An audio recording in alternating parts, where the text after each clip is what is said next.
I'm delighted to be here with my colleagues to make this point.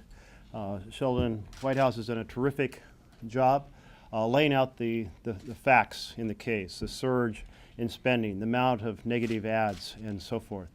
I want to speak to the principle, and that's the principle contained in the first three words of the Constitution: we, the people. That is the principle at risk right now in our democracy. Citizens United has unleashed a flood of spending that can buy up the airwaves, spending that can and will drown out the voice of the people. At this point, our only tool is to at least, at a minimum, inform the citizens of the United States where that funding is coming from.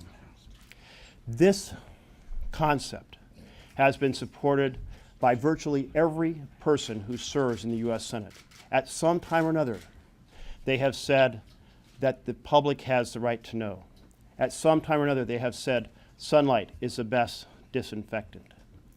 And that is the principle that we'll be voting on next week when we move to proceed to this bill. We have a democracy that works when there is a competition of ideas. That competition occurs from multiple parties putting out their vision and defending their vision. But when one side can buy up the airwaves, completely suffocating the contesting or competing vision, democracy does not work. Let me give you a small example of what we're talking about. Consider the situation of a very successful corporation that made a lot of money in 2008. I just give you them as an example, Exxon Corporation. If they had spent 3%, only 3% of their net profits in 2008, they would have spent more on the presidential election of that year than the rest of America put together. That is unacceptable in a democracy.